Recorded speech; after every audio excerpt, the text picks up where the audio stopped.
हम लोग इस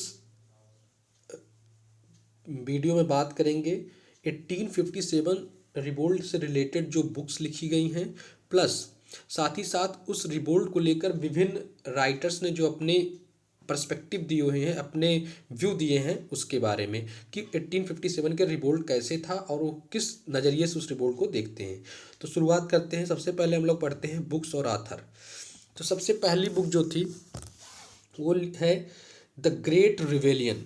अगर हम लोग बात करें ग्रेट रिवेलियन की, तो ग्रेट रिवेलियन बुक को लिखा था अशोक मेहता ने। अशोक मेहता ने लिखा था 1857 के रिवोल्ट के बारे में। बुक का नाम था ग्रेट रिवेलियन।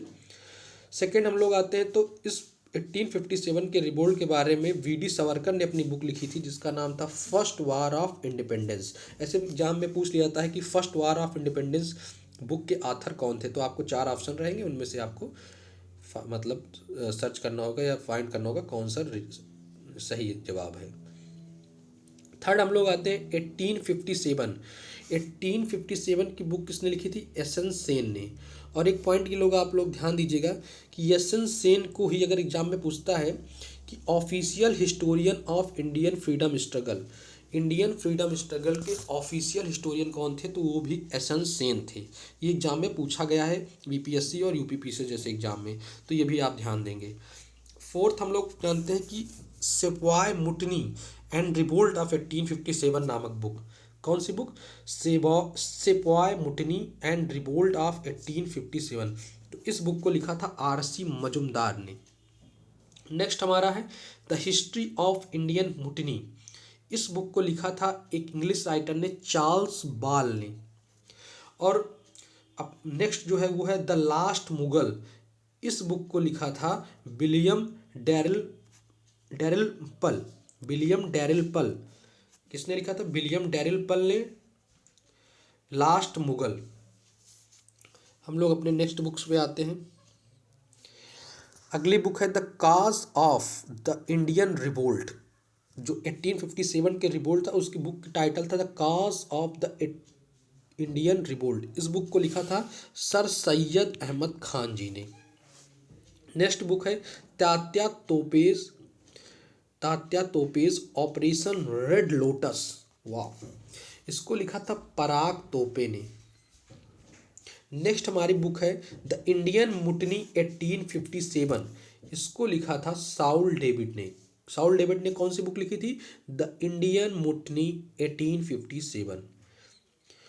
और अगली बुक या पर्सपेक्टिव जो है होली अनपैट्रियोटिक एंड सेल्फिश सिपाही मुटनी। कौन सी? होली अनपैट्रियोटिक एंड सेल्फिश सिपाही मुटनी, जॉन सीले।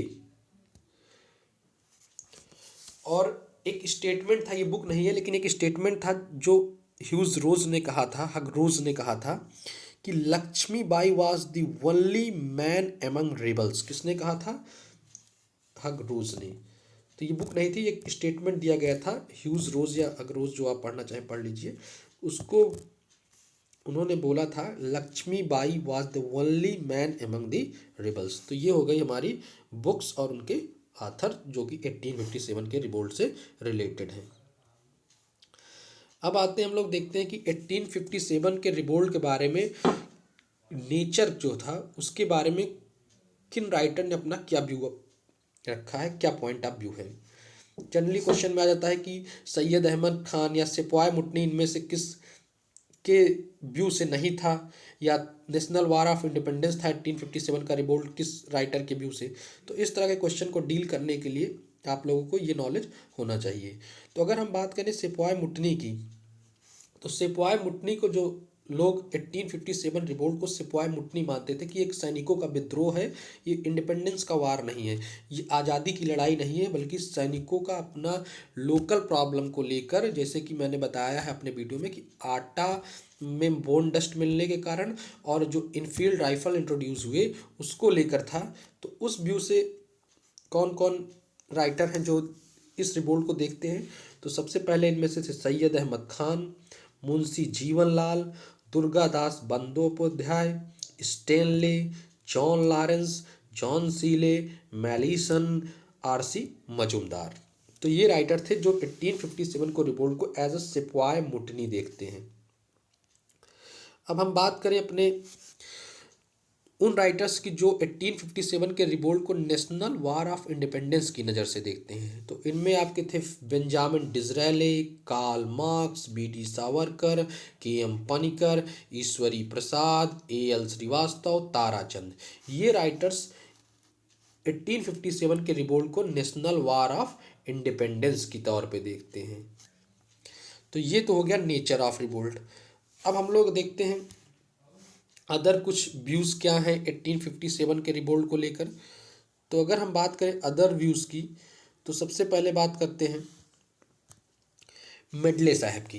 तो मेडले का मानना था कि ये कि रेशियल स्ट्रगल है। कैसा स्ट्रगल है? रेसेस के बीच में स्ट्रगल है। कौन कौन सी रेसेस? जैसे ब्लैक और वाइट। भाई इंडियंस को ब्लैक कहा जाता था और ब्रिटिशर्स अपने आप को वाइट कहते थे। तो इन दोनों रेसेस के बीच का स्ट्रगल है as per medley. Second, religious struggle. अगर हम बात करें रिलीजियस स्ट्रगल की, तो रीस महोदय के अनुसार ये एक रिलीजियस स्ट्रगल था। मतलब हिंदू मुस्लिम क्रिश्चियन स्ट्रगल, मतलब हिंदूज मुस्लिम और क्रिश्चियन तीन कम्युनिटी के बीच के ये स्ट्रगल था। किसके हिसाब से? रीस महोदय की। अगर हम बात करें टी.आर. होल्म्स महोदय की, तो उनके हिसाब से ये एक सिविलाइजेशन बार्बरिज्म कन्फ्लिक्ट था। मतलब दो सिविलाइजेशंस के बीच में ये एक कन्फ्लिक्ट था। ब्रिटिश मान कहते थे कि वो यहाँ पे आए हैं इंडियंस को मॉडर्न बनाने, उनके जो ये बारबेरियन टाइप के हैं इनको मॉडर्न बनाएंगे, जबकि इंडियंस अपने कल्चर और अपने ट्रेडिशंस में ज़्यादा विश्वास रखते थे। तो इसलिए टी.आर. होल्म्स के महोदय के अनुसार ये इंग्लिश और इंडियन का कन्फ्लिक्ट था। अब हम लोग आते हैं अपने फोर्थ पे, आउट्रैम और टेलर क्या कहते हैं। आउट्रैम और टेलर का जो व्यू था 1857 के रिवोल्ट को, वो था कि एक हिंदू मुस्लिम कॉन्स्पिरेसी है। हिंदू मुस्लिम का एक षड्यंत्र है। किसके खिलाफ? क्रिश्चियन के खिलाफ। देखिए कैसे कैसे व्यू थे। हिंदू मुस्लिम की कॉन्स्पिरेसी है, षड्यंत्र है क्रिश्चियन के खिलाफ। ये व्यू था आउट्रैम एंड टेलर का। फोर्थ, हमारे आर.सी. मजूमदार जी का क्या व्यू था?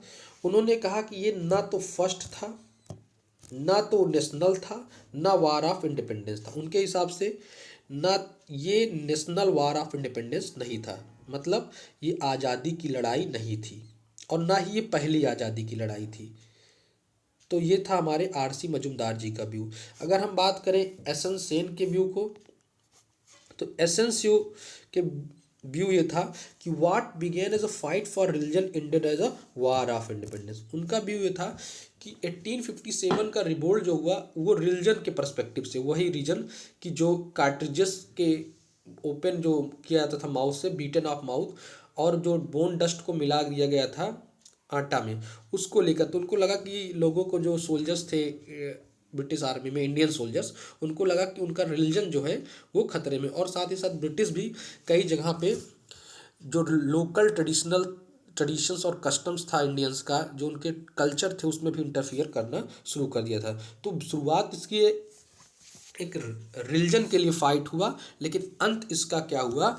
एक इंडिपेंडेंस के रूप में, एक वार ऑफ इंडिपेंडेंस के रूप में, क्योंकि इसने नेशनल कॉन्शियस को पूरा शेक करके रख दिया।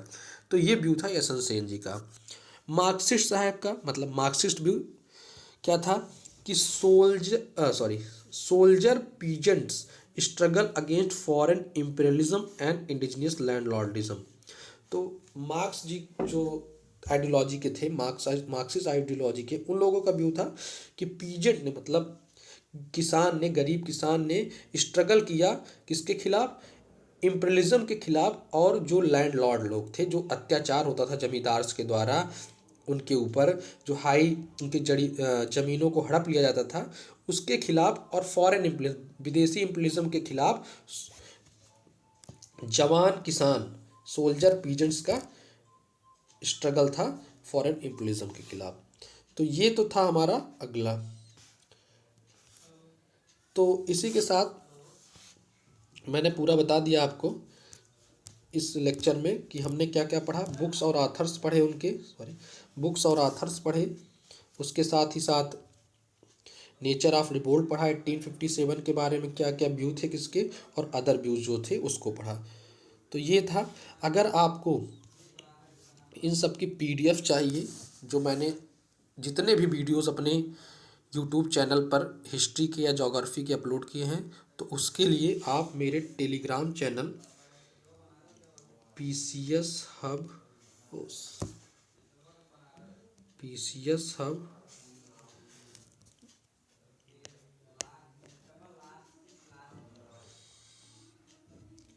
PCS हब 9565444621 से ले सकते हैं। प्लीज़ लाइक करें, शेयर करें और सब्सक्राइब करें। Please like, share and subscribe my channel. आपके लाइक, शेयर, सब्सक्राइब करने से मेरा कोई बहुत ज़्यादा वो नहीं हो जाएगा, लेकिन एक सोर्स ऑफ मोटिवेशन का काम करेगा। एक मुझे ये इंस्पिरेशन के रूप में काम करेगा, मोटिवेट करेगा और वीडियोस बनाने के लिए। So thank you very much.